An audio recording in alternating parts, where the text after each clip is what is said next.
Everybody's quitting carnivore. I think the title should be Everyone is Healing from Carnivore, and 2 or 3 people are slightly modifying things after years and years, if not over a decade of doing carnivore. It turns into clickbait. It gets propagated throughout the internet, and now suddenly everybody's quitting carnivore. How many titles have I seen like this lately, that everyone's quitting carnivore? I want to challenge that right now. Name 10 people. Name 20 people. Name 30 people. Name 5 people who quit carnivore because it's just so horrible for us. If you can't name 20 people, then how can you claim that everybody's quitting carnivore? It's going nuts. We need to stop doing this thing that humans do. And I just want to say, full disclosure, I don't even really know what's going on here. I tried to do some research to see who's all quitting carnivore. It should be like dozens of people based on these thumbnails. I can't find anyone that even quit.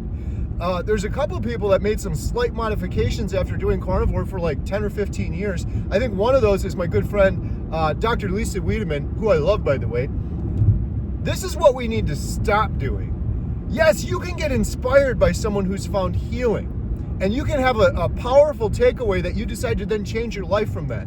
And that takeaway is almost always the same. That person has healed the root cause. They've addressed the root cause. They've healed their metabolic health. Maybe I could heal my metabolic health. Maybe that was the problem all along. We can learn that from others. What we shouldn't be doing is trying to precisely match the journey, the macros, the calories, the diet, every single aspect of someone else's diet, and then say, oh my goodness, so-and-so is doing this, now I need to do this.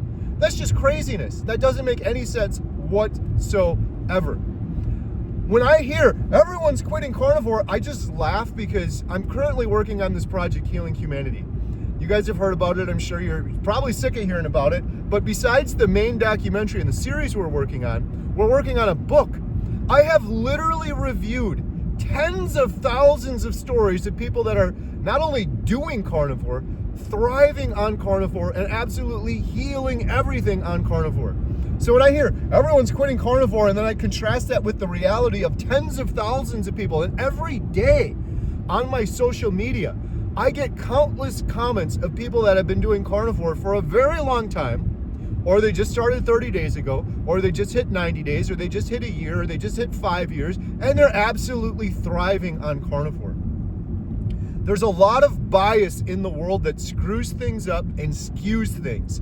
When we hear one influential person saying they're making a slight modification to their diet, that gets turned into everybody's quitting carnivore. We need to stop doing that. When we compare our journey to others' journeys, we're making a huge mistake. And I squash this on my channel all the time because I get these questions, and people mean well, they just don't know any better, but I get these questions all the time like, you need to tell me, Carrie, exactly your macros. How much fat to protein? How many calories? What did you eat yesterday? What did you eat tomorrow? What did you eat the next day? Those are the wrong questions to be asking. And comparing yourself to some influencer online that does YouTube videos is the wrong approach. I like the analogy of vehicles, of cars. There's all sorts of different makes and models and years of cars out there in the world. Now, if you take my friend, Dr. Lisa Wiedemann, who I love, by the way, she's a Porsche. She is a Porsche. She's been eating carnivore for 15 years. She is dialed in. Or you take someone like Paul Saladino. That guy is a Ferrari. Like him or hate him or be mad at him because he added fruit and he's more animal-based, I don't care. I don't care what other people are doing. I just care that people that are suffering realize they need to fix their metabolic health.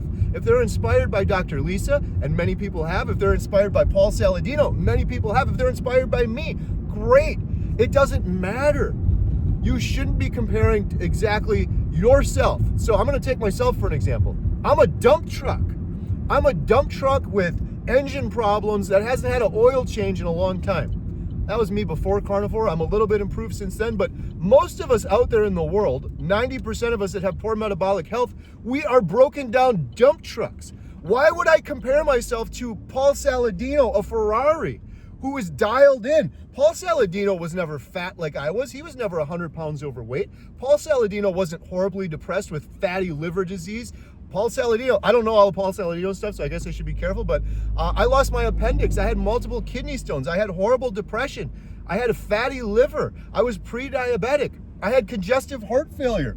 Paul Saladino wasn't any of those things, and amongst all of those things, I was horribly addicted to carbs and the standard American diet and food. And I don't believe, and I don't want to speak for him, but I don't believe Paul Saladino was. So why do people see that Paul Saladino is doing a meat-based diet with fruit and then say, I'm going to do that approach? Paul Saladino is a Ferrari. He's out in the sun every single day. He's surfing, he's exercising, he's ripped, he's jacked, and he's been that way most of his life. His genetics are different. His makeup is different. His diet is different. Why would I compare myself to him and say, I wonder what Paul Saladino is doing today? Did he eat a little fruit? Now maybe I should do that? How does that have any impact on my healing journey and where I'm at this very moment?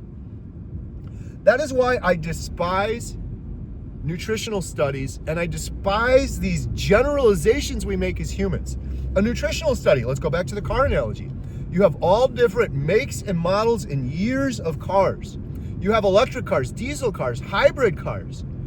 These nutrition studies, they bundle them all together into one group, they average them out, and then they say, this is how your car should be performing based on the average of a Tesla and a pickup truck and a Volvo and a Pinto and a Honda Accord. Let's compare all these together and then you make your decisions based on that. No. How about this? You know your vehicle better than any other human on this planet. You know every little sound the engine makes. You know what happens when you hit the gas and you hit the brake. You know better than anyone else because it's your vehicle. Your body is your vehicle and you know it better than anyone else and you are on your own journey. There you are. Yes, there I am. There's a big garbage truck Emma just pointed out. That's me.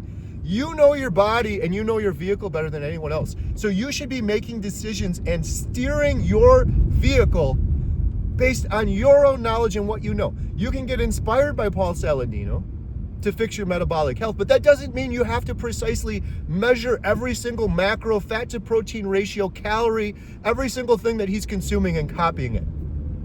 You, my friend, need to do what is best for you. Now, you can get examples out there. That's why I'm excited about our Healing Humanity book. People are going to say, that's not science, those are anecdotes. I don't care. I believe these stories are more powerful. If you can find someone that has the same year, make, and model of your car and they've had certain successes and certain downfalls with that year, make, and model of car, then maybe you can glean some insights. You still shouldn't copy exactly what they do, but that's what we're hoping to do with Healing Humanity, both the documentary and the book. We're going to have different chapters. So if your big health issue like mine was depression, we're going to have a whole episode on depression where you can see other people have the same make, year, and model of car that I did, and they're having success. Maybe that's worth investigating more. It's not science, and I've never said it was. It's not a long-term study because I believe that when there is bias, there is no science. I don't believe in any of these nutritional studies anymore. Eggs are good for you, eggs are going to kill you. They're all contradicting. You can make them go any way you want. They're all biased and they're all bought and paid for. I believe these individual stories are more powerful. But with that said, there is the caveat that we shouldn't just go out, see someone else's individual story like some YouTuber, and then say, I'm going to copy precisely what they're doing. So hopefully that helps some people. Carnivore isn't dying.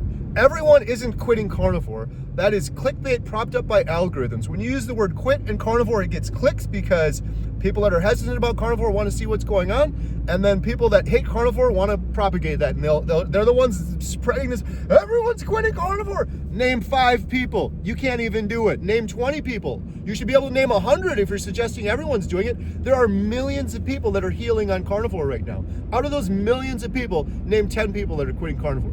You can't do it.